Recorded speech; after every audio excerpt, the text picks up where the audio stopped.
গত সোমবার থেকে কুমিল্লার গোমতী নদীর পানি বাড়তে থাকে। মাত্র একদিনেই নদীর পানি উপচে তলিয়ে যেতে শুরু করে নিচু এলাকা। আকস্মিক বন্যায় বেশি বিপাকে পড়েছেন গোমতী নদী তীরবর্তী এলাকার মানুষ। সহায় সম্বল ঘরে রেখেই জীবন বাঁচাতে ছুটে যান আশ্রয় কেন্দ্রে। এই বছরে এই হঠাৎ এই অবস্থা হয়েছে, একবারে যে ক্ষতি হয়েছে বলার বাইরে। ঘর থেকে কোনো মাল কিছু বার করতে পারছি না, মুখটা গরু একটা মরে গেছে, সব কিছু মরে গেছে।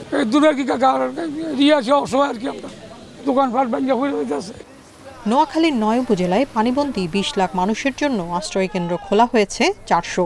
তবে বেশিরভাগ কেন্দ্রেই দেখা দিয়েছে খাবার সংকট।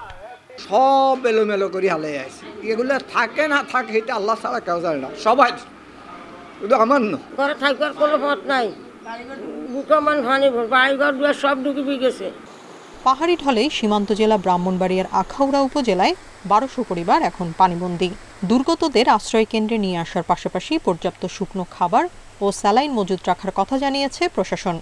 তো আমরা চেষ্টা করছি যে বন্যা দুর্গত যারা আছে তাদেরকে আশ্রয় কেন্দ্রে নিয়ে আসার, এবং ইতিমধ্যেই আমরা 15 মেট্রিক টন চাল এবং 5 লক্ষ টাকা বরাদ্দ করেছি এবং বিতরণ শুরু হয়ে গেছে। বন্যার পানিতে ভাসছে খাগড়াছড়ির 1.5 শতাধিক গ্রাম। আটকে পড়া বাসিন্দাদের উদ্ধারের পাশাপাশি ত্রাণ পৌঁছে দেওয়ার কাজ করছে প্রশাসন, সেনাবাহিনী ও রেড ক্রিসেন্ট। আমার তো গজ তো ডুবে গেছে একদম, আমরা তো এক কাপড় নিয়ে বাইরে দিয়েছি। অনেকগুলো পরিবারের মানুষ বসত বাড়ি থেকে বের হইতে পারে না। এদেরকে বিভিন্ন জায়গা থেকে উদ্ধার করে আশ্রয় কেন্দ্রে নিয়ে যাওয়া হয়েছে এবং ইতিমধ্যে বিভিন্ন যে শুকনো খাবার এগুলো বিতরণ করা হয়েছে এবং খিচুড়ি বা এগুলো ব্যবস্থা করা হচ্ছে আমাদের ইউনিয়ন পরিষদ এবং স্থানীয় সহযোগিতার মাধ্যমে। বিভিন্ন এনজিও কাজ করছে। এদিকে সাজেকে আটকে পড়া 250 পর্যটকের থাকা ও খাবারে 80 থেকে 90 ভাগ ছাড় দিয়েছে রিসোর্ট মালিক সমিতি। বৃহস্পতিবার বিকেলে ঢাকা বিশ্ববিদ্যালয়ের রাজু ভাস্কর্যের সামনে সমাবেশ করেন শিক্ষার্থীরা। সেখানে অভিন্ন নদীর পানি বন্টনে ভারতের স্বেচ্ছাচারিতার অভিযোগ তোলেন তারা। এর বিরুদ্ধে পদক্ষেপের আহ্বানও জানান শিক্ষার্থীরা। অববাহিকা ভিত্তিক নদী চুক্তি, বাংলাদেশের ভেতর বাঁধ নির্মাণ এবং নদীগুলোর নাব্যতা ফিরিয়ে আনতে প্রকল্প নেয়ার দাবি জানানো হয় সমাবেশ থেকে। এই বাঁধ ছেড়ে দেওয়ার আগে অন্তত 10 ঘন্টা, 20 ঘন্টা, 24 ঘন্টা, 48 ঘন্টা সময় আমাদেরকে দেওয়া হতো, আমরা আস্তে আস্তে প্রস্তুতি নেওয়ার সুযোগটুকু পেতাম। এটি বন্যা একটি প্রাকৃতিক বন্যা নয়, এটি একটি রাজনৈতিক বন্যা। এই বন্যার বিরুদ্ধে বাংলাদেশের আপামর জনগণকে সচেতন হতে হবে। একই দিন বিকেলে বেশ কিছু শিক্ষার্থী ভারতীয় হাইকমিশন অভিমুখে যাত্রা করে। তবে নতুন বাজার এলাকায় তাদের আটকে দেয় আইন শৃঙ্খলা বাহিনী। এ সময় ভারত বিরোধী স্লোগান দেয় বিক্ষোভকারীরা। ভারতবাসীদের বলি, আর আঘাত হানবেন না, আপনাদের সরকারকে সতর্ক করুন। আপনারা যদি এই ধরনের অত্যাচার এবং অবন্ধুত্বসুলভ আচরণ আমাদের প্রতি জারি রাখেন তাহলে আমরা বাধ্য হব এর প্রত্যুত্তর দিতে। এছাড়াও পানির ন্যায্য হিস্যার দাবিতে খুলনা, মানিকগঞ্জ ও চাঁপাইনবাবগঞ্জে মিছিল ও সমাবেশ করেছেন শিক্ষার্থীরা। কলকাতার আরজিকর হাসপাতালে চিকিৎসক ধর্ষণ ও হত্যা ইস্যুতে উত্তাল গোটা ভারত। রাজপথে নেমেছেন অভিনয় শিল্পী সহ নানা শ্রেণী পেশার মানুষ। প্রভাবশালীদের বাঁচাতে মামলা ধামাচাপা দেওয়ার অভিযোগ রাজ্য সরকারের বিরুদ্ধে। এমন পরিস্থিতিতে স্বপ্রণোদিত হয়ে মামলার শুনানির দায়িত্ব নিয়েছে ভারতের সর্বোচ্চ আদালত। বৃহস্পতিবার দ্বিতীয় দফা শুনানিতে চিকিৎসক ধর্ষণ ও হত্যা ইস্যুতে পেশ করা তথ্য নিয়ে সংশয় প্রকাশ করেছে সুপ্রিম কোর্ট। এ সময় ময়নাতদন্তের আগেই অস্বাভাবিক মৃত্যুর মামলা নিয়ে প্রশ্ন তোলে আদালত। সেই সাথে শেষকৃত্যের পর এফআইআর দায়ের করা নিয়েও প্রশ্ন তোলেন সিবিআইয়ের সলিসিটর জেনারেল। আরজি করে চিকিৎসককে ধর্ষণ করে খুনের ঘটনায় সিবিআইয়ের কাছে তদন্ত রিপোর্ট চেয়েছিল সুপ্রিম কোর্ট।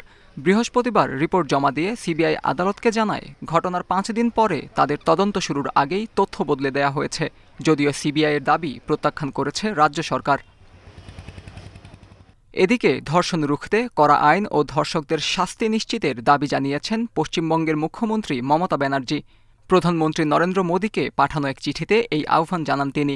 ফাস্ট ট্র্যাক কোর্টের মাধ্যমে 15 দিনের মধ্যে যাতে দোষীর বিচার প্রক্রিয়া শেষ করে শাস্তি নিশ্চিত করার বিষয়ে জোর দিয়েছেন মমতা। এদিকে চিকিৎসক ধর্ষণ ও হত্যার প্রতিবাদে বিজেপির স্বাস্থ্য ভবন ঘেরাও কর্মসূচি ঘিরে উত্তেজনা ছড়ায় সল্টলেক এলাকায়। আটক হয়েছেন বিজেপির শুভেন্দু অধিকারী, শামীম ভট্টাচার্য সহ বেশ কয়েকজন নেতাকর্মী। বৃষ্টি ও ভারত থেকে নেমে আসা পাহাড়ি ঢলের কারণে ভয়াবহ হয়ে উঠেছে দক্ষিণ পূর্বাঞ্চলের বন্যা পরিস্থিতি। 10 জেলায় বন্যা কবলিত অন্তত 42 লাখের বেশি মানুষ।